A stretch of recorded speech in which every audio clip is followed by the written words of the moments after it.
My in-laws forced my 9-year-old daughter to take the blame for stealing, knowing she didn't do it. You have to protect your cousin, they said. It's what family does. She got suspended. I didn't shout. I acted. 2 hours later, their lives started to fall apart. If you'd told me that a normal Wednesday morning would end with my 9-year-old daughter sitting across from a police officer, clutching a crumpled confession in her shaking hands, I would have laughed. The dry, humorless kind you give right before the world tilts. But that's exactly how it happened. It started with laundry. Just laundry. A quiet morning, a half-finished cup of coffee, and the feeling, for once, that the day might be manageable. Then my phone buzzed. Missed call from the school. Then another. And another. By the time I finally heard the ringtone, I had shampoo in my hair. That's the only reason I didn't pick up sooner. Shampoo. Not disaster. Not crisis. Shampoo. I tapped the screen with wet fingers. Ms. Jacobs? The receptionist said, voice tight. You need to come to the school. Immediately. What happened? Is Chloe okay? I can't discuss details on the phone, but you need to come now. Every mother knows that tone. The one that hits you right under the ribs. I rinsed, threw on clothes that didn't match, and drove faster than I legally should have. I told myself everything was fine. Kids fall, kids get sick, kids call home, kids don't confess to crimes. I didn't realize how wrong I was until I pulled into the school driveway and saw the police car. My stomach dropped so fast I felt dizzy. Inside, the hallways were too loud and too quiet at once. A teacher guided me toward the principal's office, but her eyes kept flicking away from me. That pitying, uncomfortable look people give when they know something you don't. The door opened, and there was Chloe, my daughter, my baby, sitting rigid in a chair, hands balled into fists in her lap, her little sneakers swinging above the floor. Her face was pale, not sick pale, scared pale. Beside her sat Ms. Park, her teacher, and beside Ms. Park stood a uniformed police officer. I felt the world tilt again. The principal cleared her throat. Ms. Jacobs, please sit. What's happening? She gestured to the table. A school-issued iPad lay there, Ms. Park's name sticker on the back. I recognized it instantly. I'd seen her carrying it at conferences. This iPad went missing yesterday, the principal said gently. We found it in your daughter's possession this morning. I blinked. That sentence genuinely didn't compute. My daughter? I asked, like maybe the word daughter suddenly meant something else. The officer nodded. She admitted she took it. Ms. Park looked heartbroken. Not angry. Heartbroken. We asked Chloe to write down what happened, the principal said softly. This is her statement. She slid a page toward me. It was Chloe's handwriting, her neat little block letters, words she had clearly practiced. I took the iPad. I wanted to borrow it. I didn't mean to cause trouble. My throat closed. I knelt in front of her. Chloe, sweetie, did you really take it? She froze, eyes wide, looking from Ms. Park to the officer to the principal, then back to me, and she whispered, barely audible, Yes, I stole it. The script. The scripted line she'd been told to say, but I didn't know that yet. Not then. At that moment, all I felt was disbelief so sharp it burned. The principal continued explaining. Something about district policy, something about data access, something about mandatory reports. But I barely heard a word. My ears buzzed. My heart thudded. My hands shook. Then the officer said, We're not charging her. She's 9. But we do need a formal report. And the school is issuing a suspension. Suspension. My daughter. Suspended. I nodded because I didn't know what else to do. What do you do when the ground you're standing on disappears? A few minutes later, Chloe and I were walking out of the office. She held my hand like it was the only solid thing left in the world. She didn't speak. I didn't either. Not until I buckled her into the car and sat in the driver's seat, breathing like someone had punched me. "Honey," I said softly, "please tell me what happened. The truth. Just between us." She didn't answer at first. Then her chin trembled, and the dam broke. "It wasn't me," she sobbed. "I didn't take it. I didn't. It was Asher." Asher, her 9-year-old cousin. I froze. She continued through hiccuping breaths. "He took it from Miss Park's desk and brought it home. He thought it was funny. He showed it to Grandma and Grandpa, and they got so mad. They said he couldn't get in trouble because he's smart and special and he has opportunities." She wiped her nose with the back of her hand. "And they said I had to say I did it instead." My heart cracked clean down the middle. "They told me I had to take the blame," she whispered. "They said it was what family does, that I'm stronger, that Asher would get in big trouble and lose everything, and Grandma said—" She swallowed. "She said no one would love me if I blamed my cousin." I gripped the steering wheel so hard my fingers hurt. And I wasn't supposed to tell you," she added, voice trembling. "She said you'd be mad at me." "Mad at you?" I had to look away for a second because I genuinely felt like the universe was splitting in half. I took out my phone. My hands were shaking. But I dialed anyway. Patricia answered on the third ring, syrupy sweet. "Lauren, did Chloe get home all right?" I didn't bother with pleasantries. "What did you do to my daughter?" "Oh, don't start," she sighed. "She's being dramatic. It was a little favor. Asher can't afford something like this on his record." She was suspended. The police questioned her. "Oh, stop," she snapped. "She's a child. Nothing will happen." She confessed to a crime she didn't commit. "She helped her cousin," Patricia said, voice sugary and smug. "You should be proud she understands family loyalty." I hung up. Not slammed, not screamed. Just pressed the button. Quietly. Coldly. That was the moment everything inside me shifted. Something clean, sharp, and final. They thought they could sacrifice my daughter to save their golden child. They had no idea what they'd just started. If you'd met Derek when I met Derek, you would have understood how I ended up here. He was the kind of man who could say, "Good morning," and make it sound like a compliment. Tall, tan, charming, absolutely useless. Though it took me years to realize that last part. Back then, I mistook charisma for depth. I mistook attention for love. I mistook a handsome smile for stability. And then I got pregnant. That was when the charm evaporated and real life walked in uninvited. Suddenly, Derek still wanted to party, still wanted late nights, still wanted freedom, still wanted to flirt with anything that had eyelashes, but be a partner, a father, help me carry groceries, hold a crying newborn at 3 a.m. Please. I remember standing in the kitchen one night, holding Chloe in one arm and a bottle of formula in the other, while Derek walked out the front door with cologne still hanging in the air behind him. He kissed my cheek and said, "Don't wait up," as if I had the option.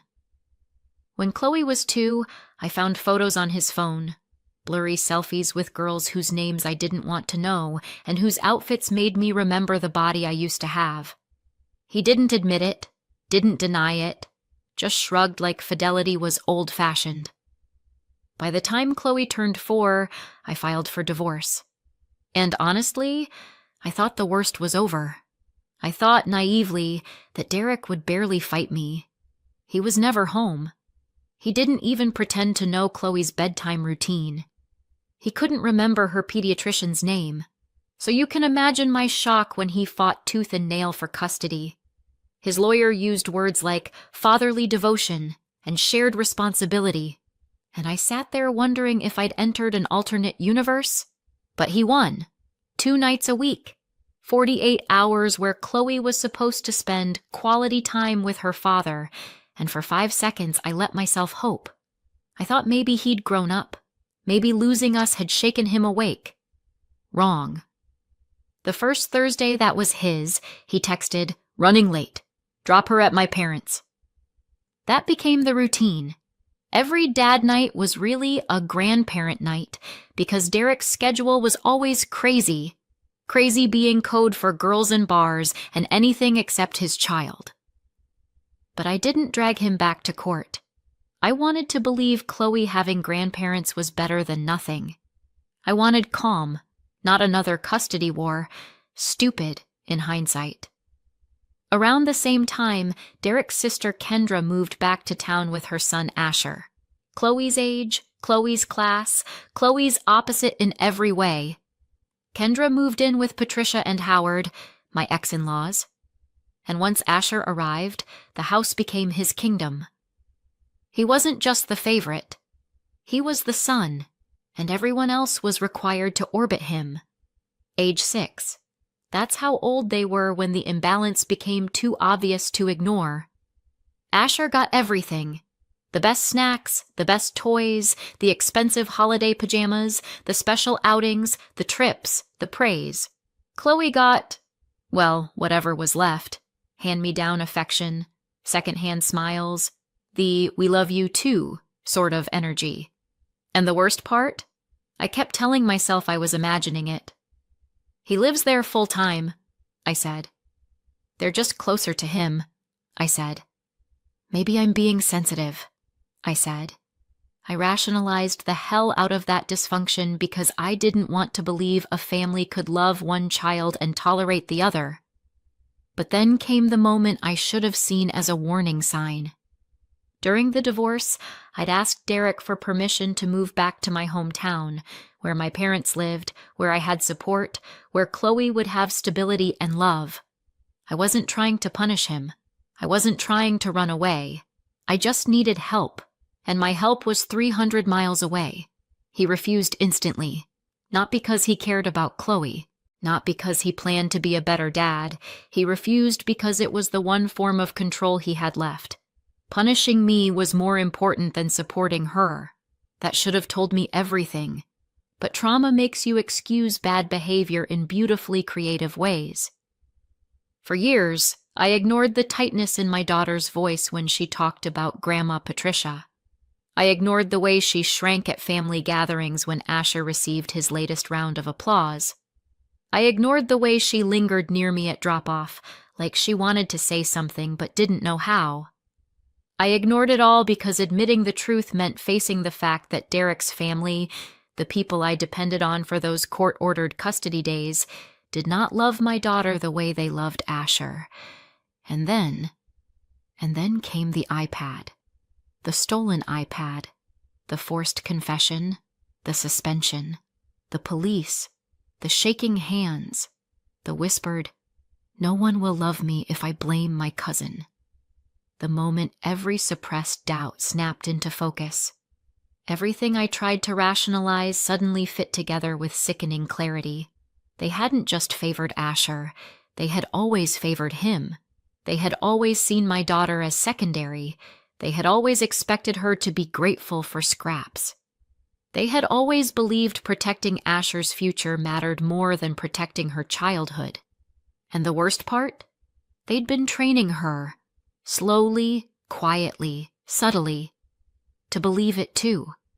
All those years of be a big girl, all those years of Asher's sensitive, all those years of don't make a fuss, all those years of handing him the first slice of cake and telling her to share, all those years of brushing off her hurt with, he didn't mean it. They'd been teaching her her place. And when the iPad incident came, she already knew the role she was expected to play. The scapegoat. The sacrifice. the child they could afford to lose. I used to think the worst thing in life was being married to Derek. I was wrong. The worst thing is realizing the people you trusted with your child, the people you hoped would love her, guide her, protect her, were willing to ruin her life to save someone else's. And in that moment, sitting in my car with my daughter sobbing into her hands, I felt something I hadn't felt in years. Clarity, not rage, not confusion, not heartbreak. Clarity. This wasn't a misunderstanding. This was a deliberate choice, and I knew exactly what I had to do next. They thought I would swallow it. They thought Chloe would stay silent. They thought wrong. If anyone had told me that the worst part wouldn't be the police officer, or the suspension, or even the written confession, it would be the car ride home afterward, I would have laughed. Not a happy laugh. A brittle one. The kind you give when you're trying not to shatter.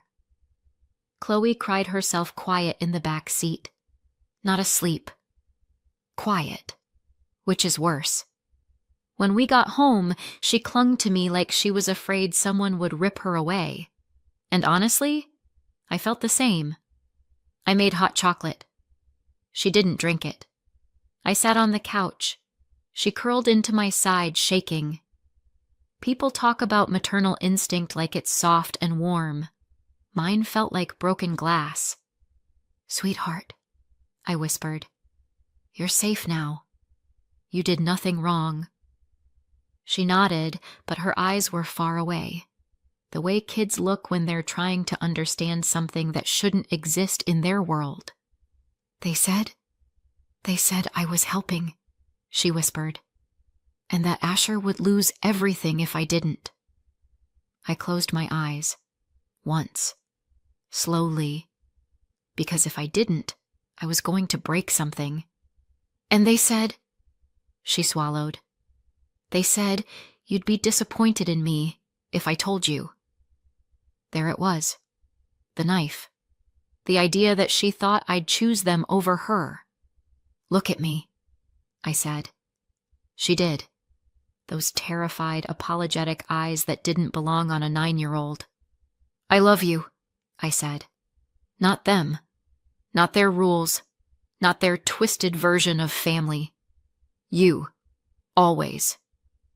She burst into tears again, and I held her until she finally stopped shaking. But comforting her didn't cool my anger. It sharpened it.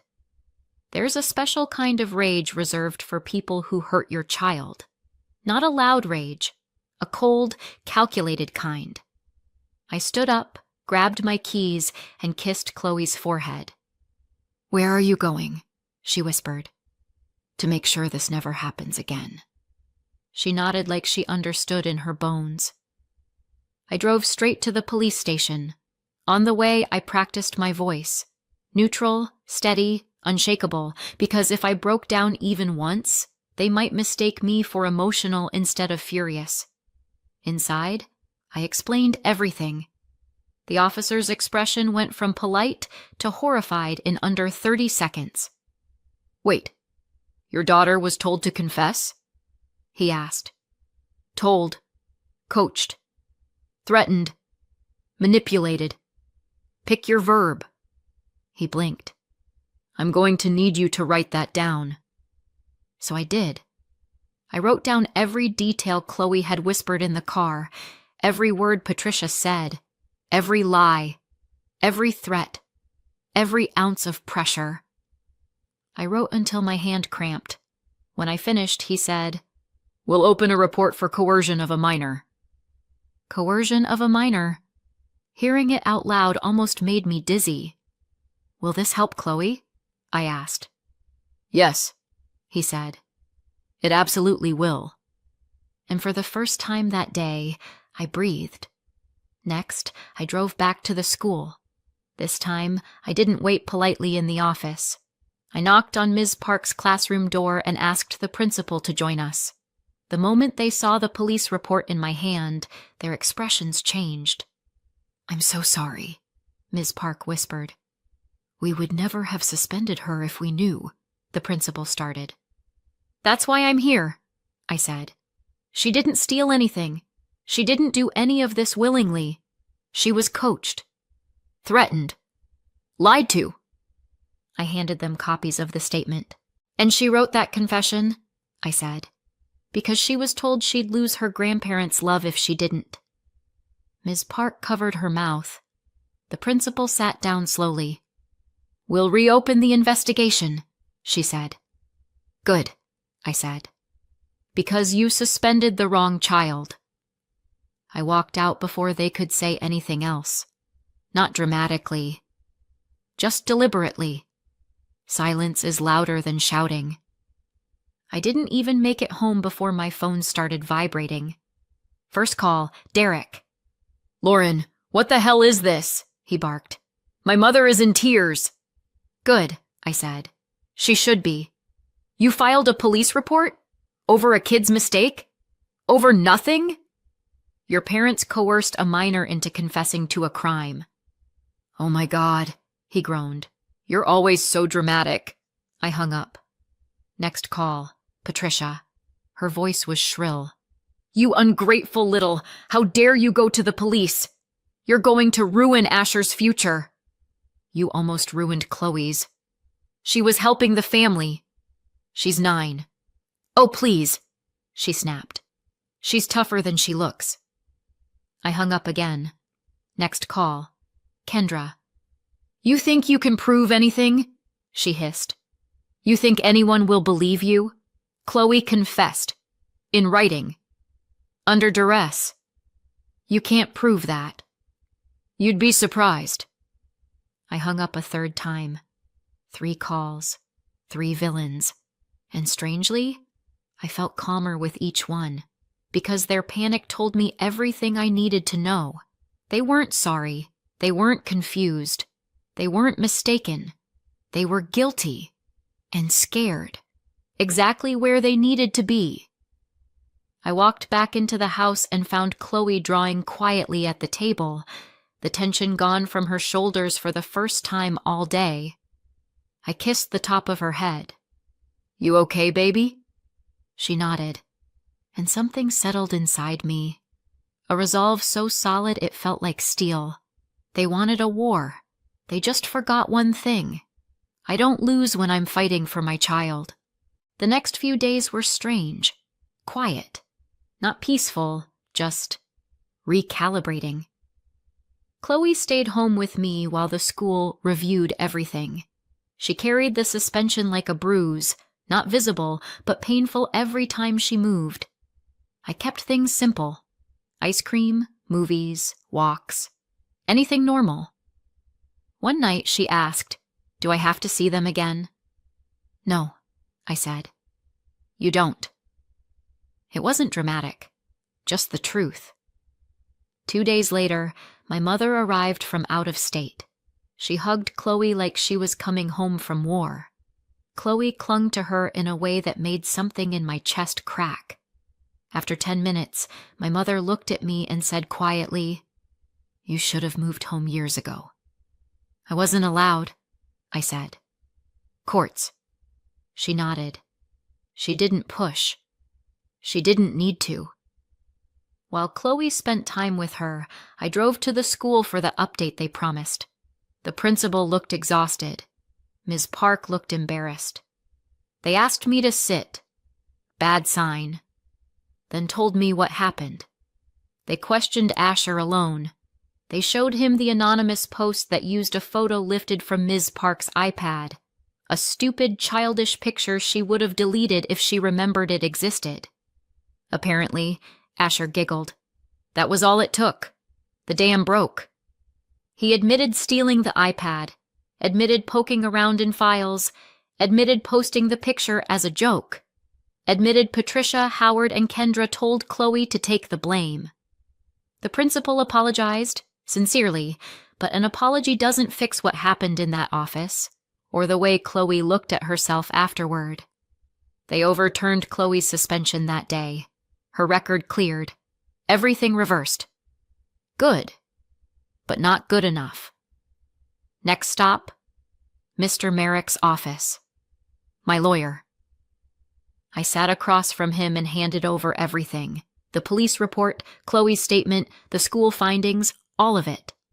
He read in silence, turning pages slowly. Then he put the file down. "You have grounds for emergency custody," he said. "Strong grounds." "Good," I said. We filed that afternoon. The judge didn't take long. Temporary sole custody granted. Chloe would stay with me until the final hearing. That night, the calls started. Patricia first. "You selfish brat! Do you know what you've done to Asher's future?" I hung up. Next came Kendra. "You can't prove anything. She confessed. You're trying to destroy us." Hung up. Then Derek. "You're blowing this out of proportion." "You weren't there," I said. "Like always." He sputtered something defensive. I hung up a third time. 2 weeks later, we were in court. Derek showed up in a too expensive suit that didn't match his face. He had the expression of someone who assumed this was all an inconvenience he'd be done with by lunchtime. His lawyer opened with, "My client wasn't even present during the incident." Mr. Merrick smiled. The polite kind that means trouble. "That's correct," he said. "He was not present. He is never present. He wins custody and then offloads the child to his parents, who manipulated a 9-year-old into confessing to a crime. That is the issue." Derek shifted in his seat. For once, he didn't have a smirk ready. We laid out everything. The police report, the school findings, the timeline, his complete lack of involvement in parenting. It didn't take an expert. It took 5 minutes for the judge to see exactly what he was. When it was over, the judge said, "Sole legal and physical custody to the mother. Father will have supervised visitation only." Supervised. That was it. That one word cracked open a door I'd been pounding on for years. Because supervised visitation meant something simple. I could move. And I did. I filed the relocation notice. I packed the house. I loaded the car. 3 weeks later, Chloe and I were driving across state lines toward my hometown, the place I'd been trying to bring her since she was 4. When we got there, my mother was waiting outside, waving like we were arriving from a long trip instead of escaping a war zone. Chloe ran straight into her arms. That was the moment I knew we were done with the old life. As for Patricia, Howard, Kendra, and Derek, they spent years reminding me I didn't belong in their family. Turns out they were right. And now, they have exactly what they wanted. A life without us. We have one without them too, and ours is better. It's been a year. Life looks nothing like it used to. No drama, no anxiety, no waiting for the next blow. Just normal. I didn't realize how rare that was until we had it. Derek never used his supervised visitation. Not once. He disappeared from the schedule the same way he disappeared from parenting. Chloe stopped asking about him months ago. That used to hurt, but now it feels like peace. She isn't waiting for someone who never showed up. She's thriving. New school, new friends, new routines. My parents live 20 minutes away, and Chloe lights up around them. Amazing what real love can do. I got a new job too. Better hours, better pay, better everything. Turns out life gets lighter when nobody is dragging you down. Every so often, a friend from our old state sends me updates. Apparently, the fallout didn't stay quiet. Asher didn't settle after the iPad incident. More jokes, more boundary issues, more excuses from Kendra. Eventually, he was expelled. Not suspended. Expelled. And when he enrolled in a new school, parents there already knew. Stories travel fast when kids are involved. No one wants their child sitting next to the boy who stole a teacher's device and let another kid take the fall. Patricia and Howard didn't escape the consequences either. Their reputation took a dive. Invitations dried up. They were quietly asked to step back from groups they once bragged about. Parents didn't want them around their kids either. But the harshest fallout hit Kendra. At Asher's new school, people had already heard what happened. The other moms kept their distance. The looks were sharp. Last I heard, she avoids school events whenever she can. Meanwhile, Chloe comes home smiling now. That tells me everything I need to know. So tell me, did I go too far? Or not far enough? Let me know in the comments and subscribe for more. My 9-year-old spent weeks helping plan her cousin's party and spent all her savings on decorations. On the day, we arrived to an empty house. Change of plans, close family and Brooklyn's friends only. She froze. I didn't shout. I did this. 3 days later, their lives started to unravel. Lily had been talking about this party since September.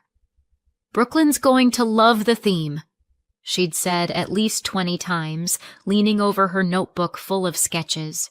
Balloons, tablecloths, centerpieces, all color-coded. I'd watched her save every coin from her allowance to make it perfect.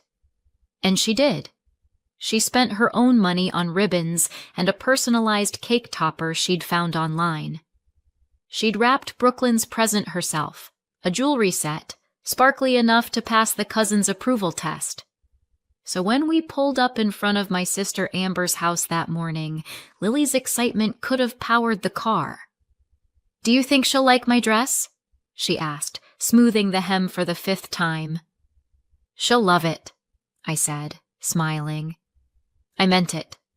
I wanted today to erase the little cracks. The times Lily came home quiet because Brooklyn had ignored her at school or accidentally left her off a group chat. We turned into Amber's street. Empty. The balloon arch that had been there yesterday, gone. No cars, no laughter. Just a deflated streamer caught on the mailbox, flapping in the wind like an afterthought. Lily leaned forward in her seat. "Are we early?" "Maybe," I said, though it was already 10 minutes past the invite time. She was out of the car before I could unbuckle. The gift bag bumped against her knees as she ran up the porch steps and pressed the doorbell. One chime. Silence. She rang again, louder, then knocked.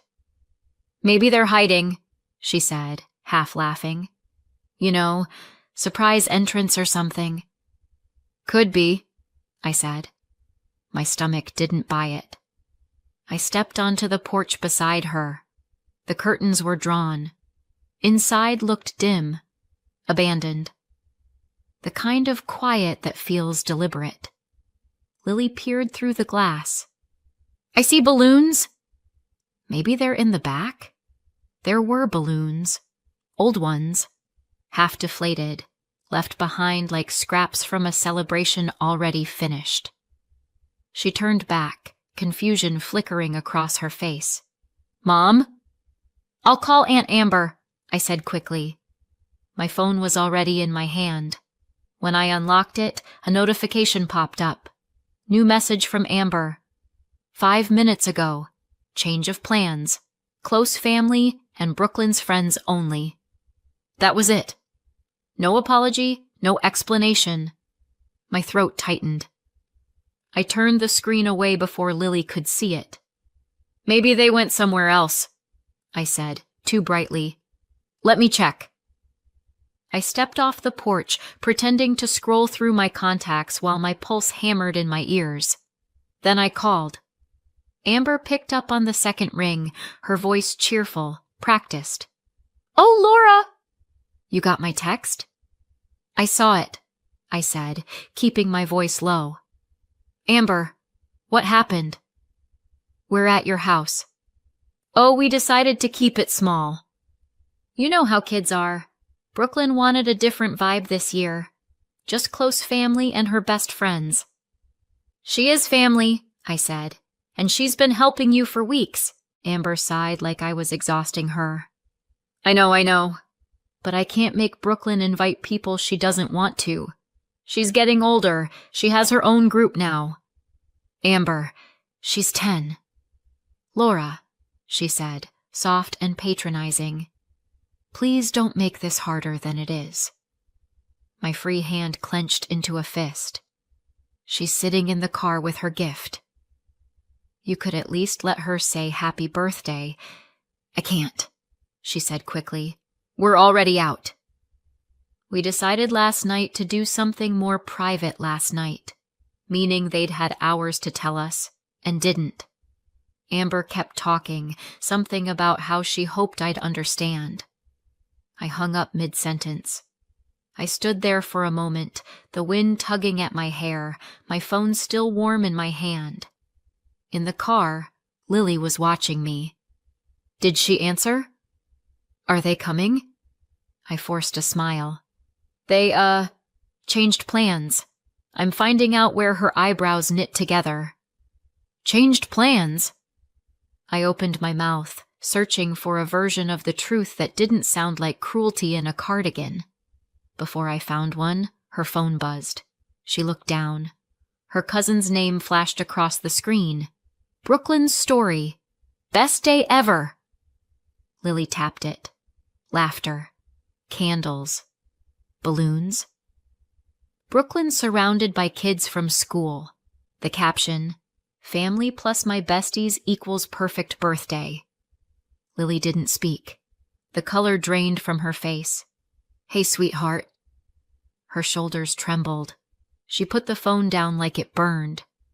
She said it was family. I know. And friends. I know. Am I not? She couldn't finish. I reached for her. She jerked away at first, then collapsed against me, crying so hard it shook us both. I held her tighter, whispering the useless lines mothers are supposed to say. It's fine. We'll make it up to you. People can be thoughtless. Lies. Every one of them. The gift bag slipped from her lap onto the floor. The tissue paper fluttered. For a while, neither of us moved. Outside, the sky was dull gray, the kind that promises rain but never delivers. When her sobs finally slowed, she whispered, "Why would they do that?" I didn't have an answer. I just tucked her hair behind her ear and said, "You didn't do anything wrong." She nodded, though she didn't believe me. We sat there in the parked car, side by side, staring at the dark house like it might apologize. 3 days later, they were the ones who regretted everything. Their lives started to unravel. It wasn't the first time one of Amber's parties ended with someone crying. It was just the first time the tears belonged to my child instead of me. Growing up, Amber didn't walk into a room. She arrived. She had that kind of presence people notice before they realize why. I was the quiet one, the reliable daughter, the one who reminded Mom about bills and permission slips. Dad left early, too early to remember what he sounded like when he wasn't yelling, and Mom raised us on her own until Gary appeared. Gary was polite, helpful, and full of opinions about how wonderful Amber was. "She's a real people person," he'd say. Then he'd turn to me. "You'll find your thing." I had a thing. It was being ignored. Mom and Amber were best friends. Matching handbags, salon appointments, whispered jokes. I was the background noise. Their laughter always had a punchline I couldn't hear. I told myself it was fine. At least silence didn't hurt as much as trying to join in. When we grew up, nothing really changed. Amber married Brandon, who thought the sun rose whenever she smiled. I married Michael, steady, kind, not one for drama. We both had daughters about 6 months apart. Amber's family became the center of gravity again. Mom and Gary doted on Brooklyn, showing up with gifts and praise, talking about how mature she was, how bright. Lily got compliments when someone remembered she was standing there. Brooklyn had the same sparkle her mother did, pretty, confident, practiced. Lily adored her. They went to the same school, same class. Brooklyn was technically older by a few months, which meant she got to be in charge. Some days she was sweet, looping Lily into her circle. Other days she was cold, leaving her out with a shrug. It was the same performance, just with smaller actors. I wanted to say something, but I didn't. I told myself kids sort these things out. And besides, Amber always had an explanation ready. "Brooklyn's just particular," she'd say. "She likes things done her way." Then came the money.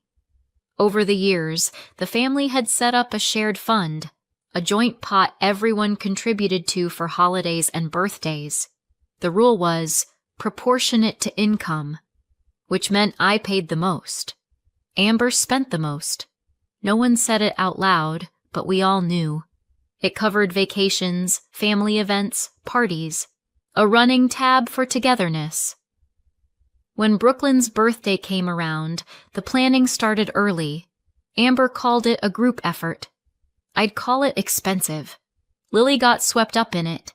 She spent weeks helping Amber and Brooklyn with decorations, crafts, little projects. She was thrilled to be included.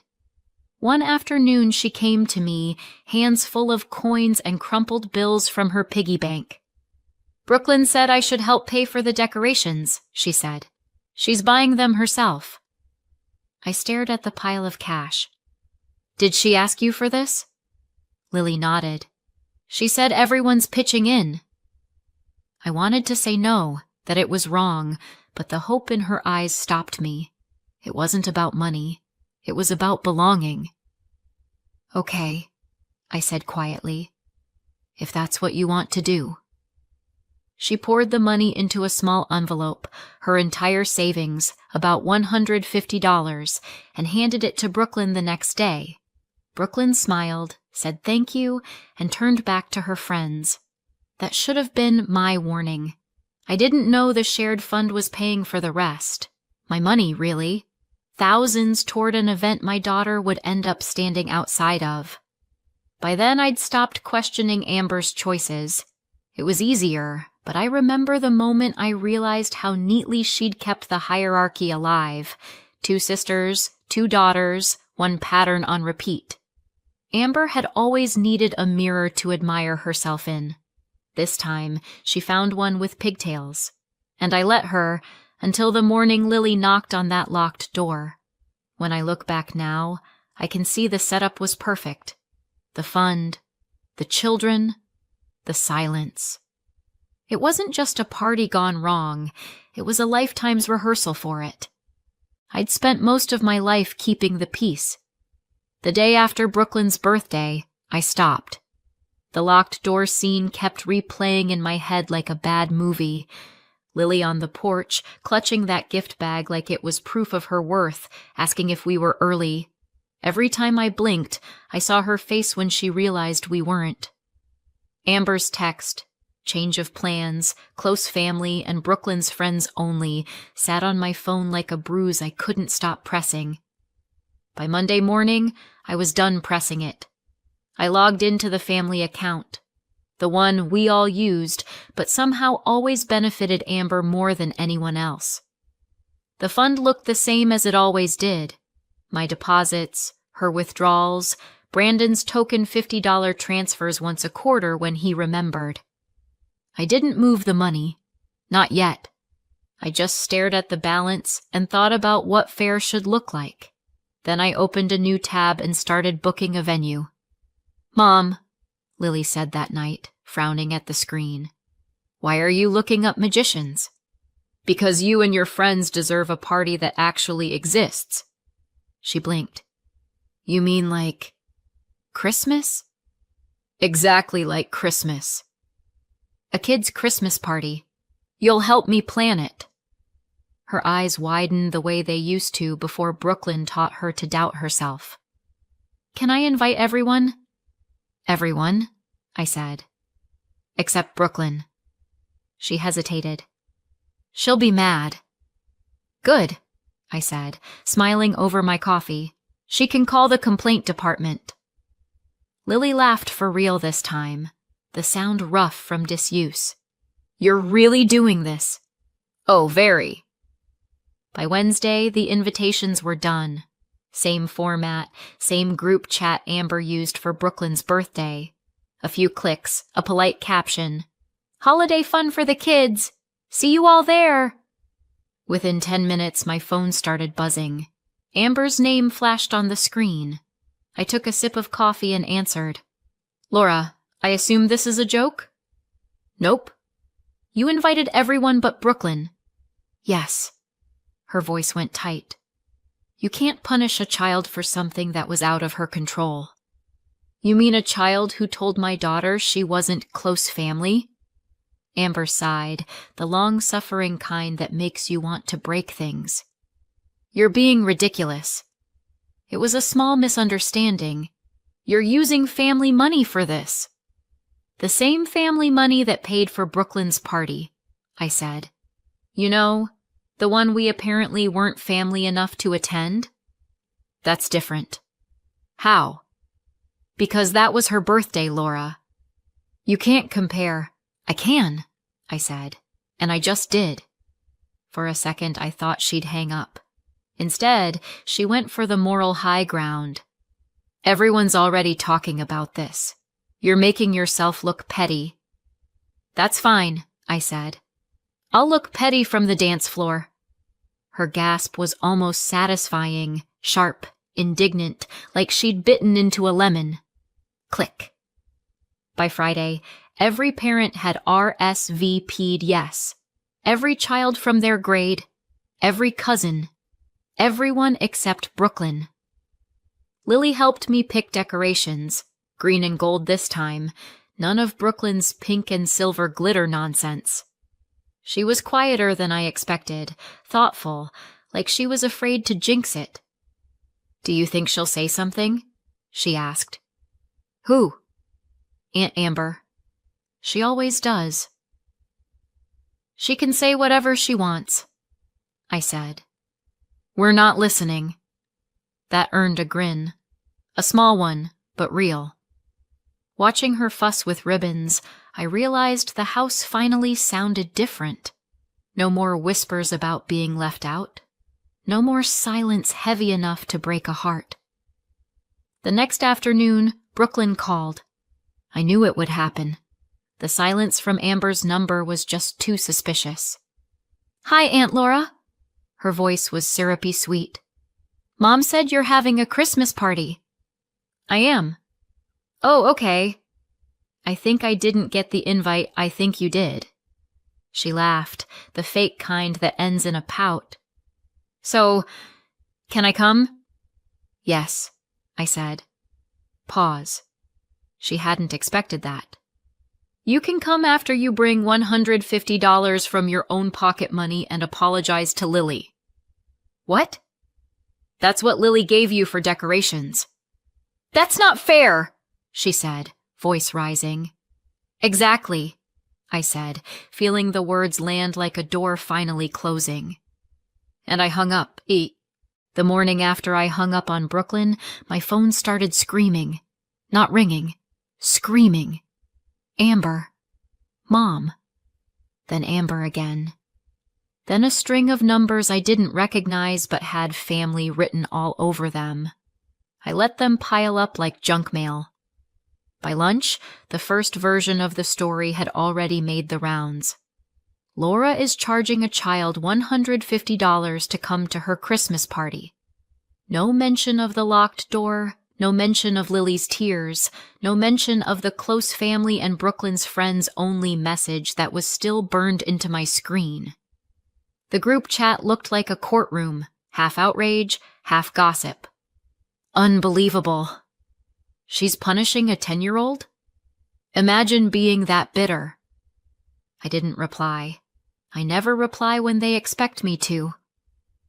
At 3:30, Mom called. The ringtone felt like a threat. Laura, she said, skipping hello. What on earth are you doing? Hi, Mom. Your sister's in pieces. She called me crying, first time for everything. Don't start with that tone. You've humiliated her and poor Brooklyn. What kind of person makes a child pay to go to a Christmas party? The kind of person whose own child paid to go to a birthday party she wasn't allowed to attend. That's not the point. Then what is? You're tearing this family apart. I rubbed my temple. Mom, this family came pre-torn. I'm just holding up the ripped edges. She inhaled sharply. Your sister loves you. Uh-huh. You've always been jealous. I hung up. For an hour, I just sat there at the kitchen table, scrolling through comments, watching them pile up. Every new one said the same thing in a slightly different font, that I was cruel, vindictive, obsessed. I read them until the words blurred, until the screen looked like static. The next morning, I decided to end the whispering. I uploaded 2 pictures. No captions, no comments, no explanation. First, the envelope with Lily's handwriting, for Brooklyn's party decorations. Second, a screenshot of Amber's message. Change of plans, close family, and Brooklyn's friends only. That was all. The silence that followed was almost physical. Then came the notifications. I had no idea. That's awful. Good for you. It was like watching people change sides mid-game. Amber didn't post for the rest of the day. Brooklyn quietly deleted a few of the party photos she'd shared. By Friday, the quiet was worse than the noise. It meant they were plotting something. Sure enough, at noon, the doorbell rang. A delivery? No, Mom. She didn't even wait for me to invite her in. This is madness, she said, marching straight to the living room. You're destroying your sister's reputation. People won't speak to her. Sounds familiar. Laura. She destroyed herself, Mom. I just stopped covering the cost. You're so cold. Because I learned from the best.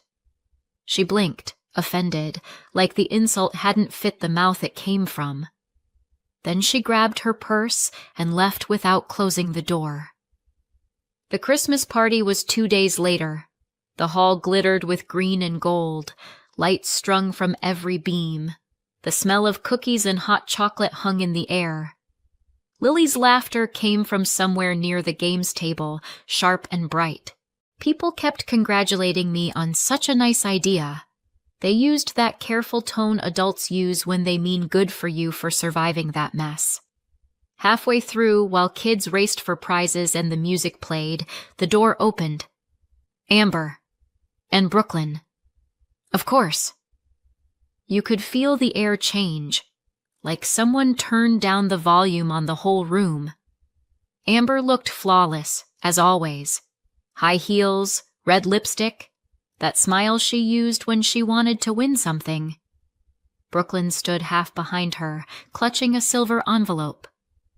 Laura, Amber said, all warmth. We wanted to talk. We're in the middle of the party. Exactly. Everyone's here, and Brooklyn has something to say. The crowd drifted closer. Parents, kids, curiosity. Brooklyn stepped forward, eyes flicking everywhere but mine. I'm sorry, Aunt Laura. The words came out stiff, rehearsed. For not inviting Lily. It was mean. I shouldn't have for not inviting her, I asked. Or for taking her money and spending it? Her chin trembled. Both. Amber beamed like a director proud of her actor. She insisted on making it right. Go on, sweetheart. Brooklyn held out the envelope. It's $150. From my own savings, Amber jumped in, her voice too bright. We talked about it all week. She wanted it to be sincere, sincere. The word hung there like perfume. Sweet, fake, choking. I took the envelope but didn't open it. Amber smoothed her coat. So, we're good now? Brooklyn can stay? I looked at her. That's not up to me. I turned to the room. What do you think? Should they come in? A few adults exchanged glances. One of the moms said softly, After everything? I don't think so. Several kids shook their heads. Amber's smile cracked. You're really going to make a show of this? You made one when you left a child crying on a porch. Brooklyn's lip trembled. Amber snapped. Fine. Then give us the money back. No, I said. My daughter paid you and never got to take part. This isn't revenge.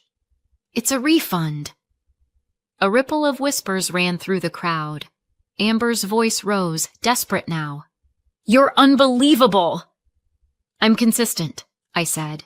You take. I return. Brooklyn started crying, loud, messy, real this time. The sound sliced through the music. Amber grabbed her hand. Come on, sweetheart. We don't need this. They walked out to a wall of silence. No one followed. When the door shut, the music started again, almost by instinct. Someone turned it up. Kids went back to their games, pretending nothing had happened. Later, while the lights dimmed and the hall emptied, Lily came to me holding a cookie shaped like a star. Was that bad? She asked. It was fair, I said. She thought for a moment. Fair feels better than nice. I smiled. It usually does. We cleaned up together. When we were done, I set the unopened envelope beside the leftover cake. Put it toward next year's decorations, I told the staff. Outside, laughter spilled from the parking lot, bright, unfiltered, nothing to fix. My phone buzzed again. Amber's name. I turned it over, face down on the table. Some lessons cost money. Some cost pride. This one cost both. And it was worth every cent. 6 months later, the house is quiet in a good way. No calls, no messages, no new rumors. I haven't spoken to Amber or Mom since the party. They circled the wagons, blood thicker than accountability, and that's fine. Brooklyn doesn't go to Lily's school anymore. They transferred her for a fresh start. Everyone knows what that means. Lily's world got bigger the same week Brooklyn's shrank. She has new friends, real ones. She laughs louder now. When she talks about school, there's no tension hiding between the words. I still catch myself staring at her sometimes, waiting for a trace of the old timidness. But it's gone. She's fearless now. Maybe that was the point. Still, when the house is too quiet, I replay that day. Brooklyn's tear-streaked face, Amber's glare, the door closing behind them. I tell myself they earned it. Most days I believe that. Other days, I wonder if I taught Lily strength or revenge.